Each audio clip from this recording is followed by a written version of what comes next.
सभी को जय हिंद। मैं नितिन निकोडे स्वागत करता हूँ आप सभी का आपके अपने YouTube channel mission NCC the way of success में। आप में से बहुत सारे ऐसे स्टूडेंट हैं जो कि 2022 में वो एनसीसी में भर्ती होना चाहते हैं। तो आप सभी को पता है कि जब भी आप एनसीसी में भर्ती होने के लिए जाते हो तो आपको 3 स्टेजेस से गुजरना पड़ता है। सबसे पहले फिजिकल टेस्ट होता है, उसमें आपकी रनिंग, हाइट, ठीक है, पुशअप्स, सीटअप्स, वो सारी चीज़ें होती है। उसके साथ में आपका एक लिखित परीक्षा होता है जिसको एनसीसी एंट्रेंस टेस्ट कहा जाता है, और एक आपका इंटरव्यू होता है। तो आज की क्लास में हम एनसीसी एंट्रेंस टेस्ट के बारे में बात करेंगे, यानी कि लिखित परीक्षा के बारे में बात करेंगे। तो एनसीसी न्यू भर्ती 2022-23 मॉडल क्वेश्चन पेपर 3, तो आज का मॉडल क्वेश्चन पेपर 3 है। तो इससे पहले ऑलरेडी मैंने 2 मॉडल पेपर को डिस्कस किया है। अगर आपने उन वीडियोस को नहीं देखा है तो मैंने एक प्लेलिस्ट बनाई है जिसका नाम है एनसीसी न्यू भर्ती 2022। उसके ऊपर क्लिक करना, या वीडियो के डिस्क्रिप्शन बॉक्स में दे दूंगा, वहां पे सारे वीडियोस आपको मिल जाएंगे एनसीसी मॉडल पेपर के, ठीक है। तो आज का तीसरा मॉडल पेपर है, याद रखना। तो इसके लिए 1 घंटे का समय होगा, बट मैं इसको 10 मिनट में वीडियो को खत्म करूंगा। साथ में एक 50 मार्क का पूरा मॉडल पेपर हम डिस्कस करेंगे।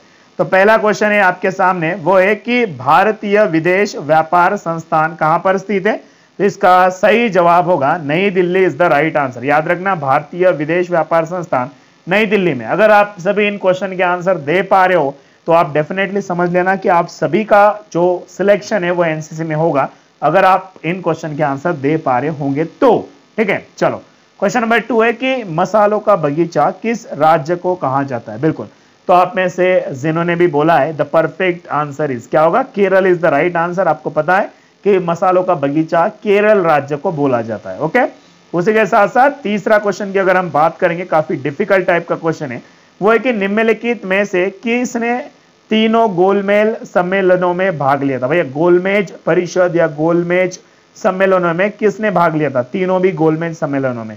तो इसके सही जवाब होगा इस क्वेश्चन का, the right answer is doctor BR Ambedkar ji, ठीक है। तो डॉक्टर BR अम्बेडकर जी ने तीनों भी गोलमेज सम्मेलनों में पार्टिसिपेट किया था, भाग लिया था, ओके। क्वेश्चन काफी डिफिकल्ट था ये वाला।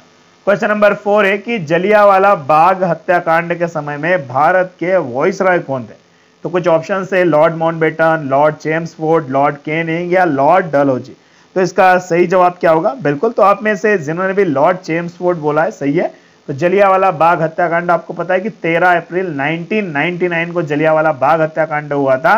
तो उस समय में भारत के वॉइसरॉय थे लॉर्ड चेम्सफोर्ड, ओके। चलो, गुड, शाबाश।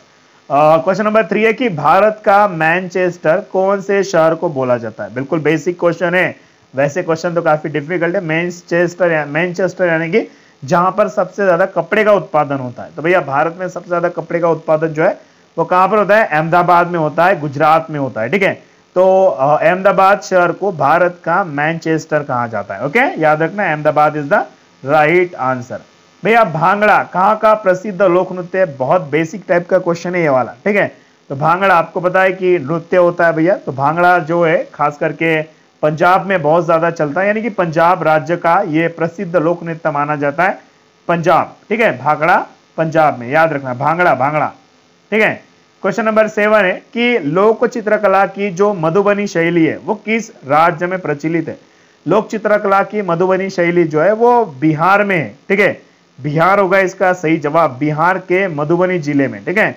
Bihar is the right answer, ठीक है, बिहार में है, याद रखना, बिहार से संबंधित है मधुबनी शैली। नेक्स्ट क्वेश्चन है कि किस वर्ष स्वामी विवेकानंद जी ने विश्व धर्म सम्मेलन में भाग लिया था। स्वामी विवेकानंद जी ने कौन से साल विश्व धर्म सम्मेलन में भाग लिया था। The right answer is 1893। जिन्होंने भी बोला है 1893, उन सभी का बिल्कुल सही है। अगर आप सभी इन क्वेश्चन के आंसर दे पा रहे हो तो डेफिनेटली आप समझ लेना कि आपका जो सिलेक्शन है वो एनसीसी में होगा, ठीक है। बट उसके लिए आपको इन क्वेश्चन के आंसर आना जरूरी है, ओके। क्वेश्चन नंबर 9 है कि न्यूट्रॉन की खोज किसने की थी।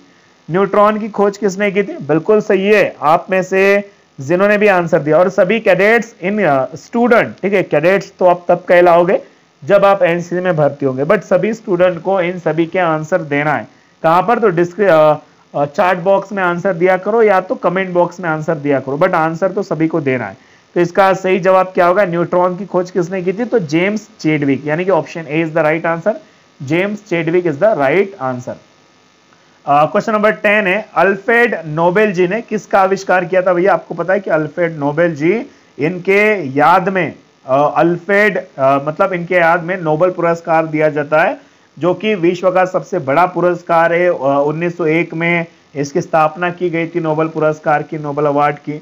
तो अल्फ्रेड नोबेल जी ने किसका आविष्कार किया था? तो उन्होंने डायनामाइट का आविष्कार किया था। डायनामाइट क्या होता है?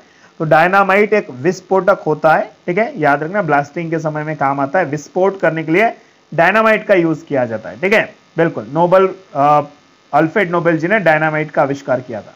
क्वेश्चन नंबर 11 है कि कंप्यूटर के जनक, फादर ऑफ कंप्यूटर किसे कहा जाता है?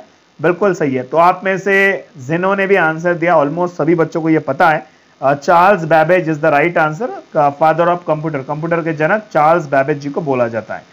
क्वेश्चन नंबर 12 है कि ज्ञानपीठ पुरस्कार कौन से क्षेत्र में दिया जाता है? तो ज्ञानपीठ पुरस्कार आपको पता होगा कि ये साहित्य क्षेत्र में दिया जाता है, ठीक है, साहित्य क्षेत्र में ज्ञानपीठ पुरस्कार को दिया जाता है। और सभी बच्चों के लिए ऑनलाइन टेस्ट है और सभी बच्चों को देना जरूरी है, कंपलसरी है। जितने भी आप सभी लाइव देख रहे हो या इस वीडियो को ऑफलाइन देख रहे हो, तो डिस्क्रिप्शन बॉक्स में जाना, वहां पे होमवर्क बोल के लिखा है, तो सभी बच्चों को होमवर्क सॉल्व करना, वो ऑनलाइन टेस्ट है आपके लिए।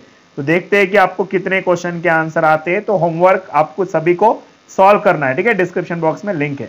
क्वेश्चन नंबर 13 है कि गांधी जी दक्षिण अफ्रीका में कितने वर्ष रहे थे? बिल्कुल पता है आपको कि गांधी जी जो है वह दक्षिण अफ्रीका में कुल 21 साल रहे थे। भैया 21 वर्ष उन्होंने दक्षिण अफ्रीका में उन्होंने बिताया था, महात्मा गांधी जी ने, याद रखना सभी, 21 वर्ष।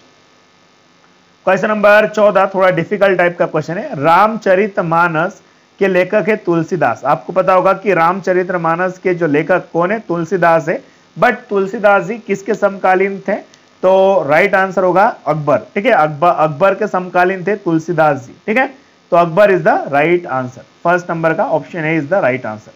चलो क्वेश्चन नंबर 15 है सभी के सामने कि स्कर्वी रोग कौन से विटामिन की कमी से होता है? तो आपको पता होगा कि भैया स्कर्वी कौन से विटामिन की कमी से होता है? तो बिल्कुल सही है, vitamin C is the right answer. Option D होगा इसका सही जवाब, विटामिन सी होगा इसका सही जवाब। ओके, चलो, तो भारत का राष्ट्रीय आदर्श वाक्य, बहुत बेसिक क्वेश्चन है, छोटे छोटे बच्चों को इस क्वेश्चन का आंसर तो आना चाहिए भैया, ठीक है। तो आप तो बड़े बच्चे हो तो आपको तो आंसर आना ही चाहिए। भारत का राष्ट्रीय आदर्श वाक्य क्या होगा? बिल्कुल सत्यमेव जयते, ठीक है, जिन्होंने भी सत्यमेव जयते बोला है सभी का बिल्कुल सही है। और एकता और अनुशासन क्या है? तो एनसीसी का मोटो है, याद रखना सभी बच्चे, एकता और अनुशासन क्या है? तो एनसीसी का मोटो है। कभी कभी क्वेश्चन आएगा एनसीसी का मोटो लिखो, आप एनसीसी में भर्ती होना चाहते हो तो एनसीसी का मोटो लिखो, इस तरीके से क्वेश्चन आएगा, ठीक है। चलो क्वेश्चन नंबर 17 की भाखड़ा नागल परियोजना किस नदी पर बनाई गई है? भाखड़ा नागल परियोजना कौन सा नदी पर है? बिल्कुल सही है, Sutlej is the right answer. Option B होगा सही जवाब। जिन भी बच्चों ने बोला है सतलज, उन सभी का बिल्कुल सही है, Sutlej is the right answer. Question number 18 की पनामा नहर कौन से या किस वर्ष पनामा नहर का निर्माण किया गया? तो पनामा नहर का जो निर्माण है आपको पता होगा, काफी डिफिकल्ट टाइप का क्वेश्चन है ये वाला। तो पनामा नहर जो है वो 1914 में जो है इसका निर्माण किया गया, पनामा नहर का। Okay, 1914 is the right answer. Madhya Pradesh में कहां पे करेंसी प्रिंटिंग प्रेस है? आपको बताना है कि एमपी में एक ऐसी जगह है जहां पर नोटों की छपाई की जाती है, नोटों पे प्रिंटिंग की जाती है। तो वो कौन सी जगह है? बिल्कुल सही है, देवास। उस जगह का नाम है देवास। यहां पर नोटों के ऊपर करेंसी प्रिंटिंग प्रेस किया जाता है, यानी कि नोटों की छपाई की जाती है, ठीक है। चलो क्वेश्चन नंबर 20 आपके सामने कि रिक्टर स्केल का प्रयोग क्या मापने के लिए किया जाता है? तो रिक्टर स्केल का जो प्रयोग है आपको पता है कि भूकंप की तीव्रता जो है वह रिक्टर स्केल के द्वारा मापी जाती है, ठीक है। तो भूकंप की तीव्रता मापने के लिए रिक्टर स्केल का यूज किया जाता है। क्वेश्चन नंबर 21 है कि सिंधु सभ्यता का पतन नगर बंदरगाह कौन सा था? भैया इंडस वैली सिविलाइजेशन के टाइम का जो सिंधु सभ्यता, जो इंडस वैली सिविलाइजेशन है, उनका पतन नगर बंदरगाह, यानी कि वो कहां से आना जाना करते थे? एक बंदरगाह है जहां पे जहाज रुकने की वो जगह है, जहाज रुकने की जगह को बंदरगाह कहा जाता है। तो वो कौन सी जगह है? तो राइट आंसर इज लोथल। तो लोथल एक ऐसी जगह है जहां से लोग पानी के रास्तों से जाना आना करते थे, ठीक है। Lothal is the right answer. चलो क्वेश्चन नंबर 22 है कि भारतीय संगीत का आदि ग्रंथ किसे कहा जाता है? तो भारतीय संगीत का आदि ग्रंथ जो है वह सामवेद को बोला जाता है, ठीक है। Option C is the right answer, Samaveda is the right answer. काफी डिफिकल्ट टाइप का क्वेश्चन है ये वाला। भारत की सबसे लंबी नदी कौन सी है? क्वेश्चन नंबर 23, बहुत बेसिक क्वेश्चन है, छोटा क्वेश्चन है। भारत की सबसे लंबी नदी कौन सी है? तो भैया गंगा नदी है। और भारत की राष्ट्रीय नदी कौन सी है? तो गंगा नदी है, याद रखना। भारत की सबसे लंबी नदी और राष्ट्रीय नदी गंगा नदी है। क्वेश्चन नंबर 24, बल का एसआई मात्रक क्या है? तो भाई बल का एसआई मात्रक क्या होगा? बिल्कुल सही है। तो आप में से जिन्होंने भी न्यूटन बोला है सभी बच्चों का बिल्कुल सही है, option A is the right answer. बल का एसआई मात्रक होगा न्यूटन। ओके, क्वेश्चन नंबर 25 कि उस्ताद जाकिर हुसैन जी किस वाद्य यंत्र को बजाने में विशिष्टता प्राप्त थे या माहिरत थे? भैया डॉक्टर जाकिर हुसैन या उस्ताद जाकिर हुसैन कौन से वाद्य यंत्र बजाने में माहिर माने जाते थे? तो राइट आंसर इज, आपको पता होगा, tabla is the right answer. ठीक है, वो तबला बजाने में काफी माहिर थे, फेमस थे। चलो नेक्स्ट क्वेश्चन है कि क्वेश्चन नंबर 26 कि भारत की सबसे लंबी अंतरराष्ट्रीय सीमा कौन से देश के साथ लगी है? भाई सबसे ज्यादा कौन से देश का बॉर्डर हमारे भारत को लगा है? ठीक है, तो Bangladesh is the right answer. Bangladesh की सबसे ज्यादा सीमा जो है वो भारत को लगी है, इस बात को याद रखना। उसी के साथ साथ क्वेश्चन नंबर 27 की अगर हम बात करेंगे तो ऑर्डर ऑफ ऑस्ट्रेलिया कौन से देश का राष्ट्रीय पुरस्कार है? जैसे कि अपने भारत में भारत रत्न दिया जाता है ना, तो उसी तरीके से ऑस्ट्रेलिया में जो है वो ऑर्डर ऑफ ऑस्ट्रेलिया दिया जाता है। तो ऑर्डर ऑफ ऑस्ट्रेलिया जो है वो ऑस्ट्रेलिया देश का राष्ट्रीय पुरस्कार माना जाता है या राष्ट्रीय पुरस्कार है। ठीक है, क्वेश्चन नंबर 28 कि लॉस एंजल्स टाइम्स किस देश का समाचार पत्र है? लॉस एंजल्स टाइम्स, जैसे कि अपने भारत में इंडियन एक्सप्रेस, लोकदूत, इस टाइप के जो फेमस, ठीक है, दैनिक जागरण या दैनिक भास्कर, ये इस तरीके से जो समाचार पत्र है वो काफी फेमस माने जाते हैं। ठीक है, इंडियन एक्सप्रेस वगैरह, तो उस टाइप के लॉस एंजल्स टाइम ये जो समाचार पत्र है वो अमेरिका में काफी फेमस माना जाता है। ठीक है, America is the right answer. तो अमेरिका का ये समाचार पत्र है। उसी के साथ साथ भारतीय सेना की जो पूर्वी कमांड है उसका हेडक्वार्टर बताना है, उसका मुख्यालय बताना है। तो भारतीय सेना की जो पूर्वी कमांड है उसका हेडक्वार्टर यानी कि ईस्टर्न कमांड का जो हेडक्वार्टर है वो आपको पता होगा कि कोलकाता में स्थित है। ईस्टर्न कमांड का हेडक्वार्टर कहां पर है? तो Kolkata is the right answer. उसी के साथ साथ लास्ट क्वेश्चन है कि भारत के पहले रक्षा मंत्री कौन थे? भारत के पहले डिफेंस मिनिस्टर कौन थे? तो आप में से जिन्होंने भी ऑप्शन डी बोला यानी कि श्री बलदेव सिंह, उन सभी का बिल्कुल सही है, ये भारत के पहले रक्षा मंत्री थे, डिफेंस मिनिस्टर थे। ओके, चलो ये थे बिल्कुल बेसिक टाइप के 30 क्वेश्चन। तो आई होप कि आपको इन 30 में से 30 क्वेश्चंस के आंसर आए होंगे। ठीक है, अगर आप सभी को इसका पार्ट 1, पार्ट 2 या पार्ट लगभग मैं इसमें 30-40 पार्ट्स अपलोड करने वाला हूं, वो सारे पार्ट्स अगर आपको देखना है तो वीडियो के डिस्क्रिप्शन बॉक्स में एक लिंक है जिसका नाम है एनसीसी न्यू भर्ती 2022, ये प्लेलिस्ट है, उसके ऊपर क्लिक करके सारी वीडियोस देख लेना। ठीक है, और वीडियो के डिस्क्रिप्शन बॉक्स में मैंने आपके लिए होमवर्क दिया है, तो होमवर्क बोल के लिखा है, तो सभी बच्चों को होमवर्क करके आना है। और जिन्होंने अभी तक मिशन एनसीसी एप्लीकेशन को इंस्टॉल नहीं किया है तो एप्लीकेशन को इंस्टॉल कर लो।